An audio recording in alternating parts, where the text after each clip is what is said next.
আজকের এই প্রধানমন্ত্রী জনাব তারেক রহমানের নির্দেশনায় অনেকেই আমরা গুলিবিদ্ধ হয়েছি, গুম হয়েছি, থানায় আমাদেরকে গ্রেপ্তার করে এমন ভাবে নির্যাতন করেছে, মুমূর্ষু অবস্থায় পতিত হয়েছে।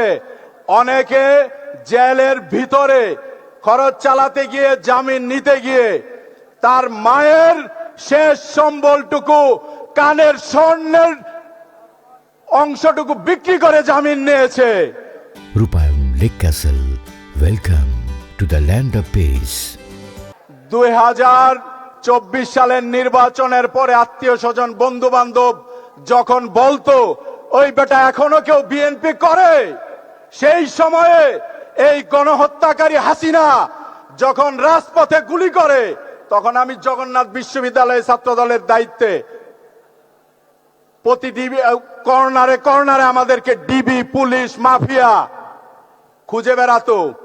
তারই প্রেক্ষিতে আমাদের এর মধ্যে থেকেও নিজেদেরকে লুকিয়ে রেখে রেখে প্রতিটি আন্দোলন সংগ্রামে জগন্নাথ বিশ্ববিদ্যালয়ের ছাত্র দলের নেতৃবৃন্দকে সাধারণ শিক্ষার্থীদের সাথে মিশিয়ে এই আন্দোলনকে বেগবান করার জন্য সর্বোচ্চ চেষ্টা করেছি।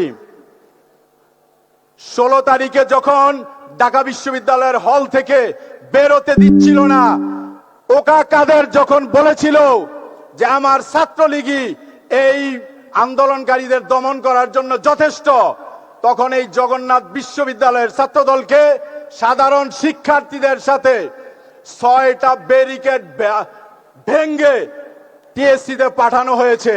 তখন আমাদের নির্দেশনা ছিল, আপনারা যারা দায়িত্বশীল জায়গায় আছেন, আপনাদের চেহারা যাতে মিডিয়াতে না আসে, তাহলে এই মাফিয়া সরকার এটাকে বিএনপি জামাতে ট্যাগ দিবে। কিন্তু আমরা কখনো ঘরে বসে থাকিনি। সেই 16 তারিখ জগন্নাথ বিশ্ববিদ্যালয়ে প্রথম গুলিবিদ্ধ হয় 4 জন মাফিয়া সরকারের ভাড়াটিয়া সন্ত্রাসী দিয়ে কোর্ট কাচারিতে সরাসরি চায়না বুলেটে গুলিবিদ্ধ হয়। কবি নজরুলের সামনে 5 জন শহীদ হয়। 19 তারিখ এই গণহত্যাকে দেখে আমাদের বর্তমান প্রধানমন্ত্রী যখন সহ্য করতে পারলেন না, কারণ উনি তো জিয়াউর রহমানের সন্তান, উনি তো বেগম খালেদা জিয়ার সন্তান, যারা এই বাংলাদেশের জন্য নিজেদেরকে বিলিয়ে দিয়েছে।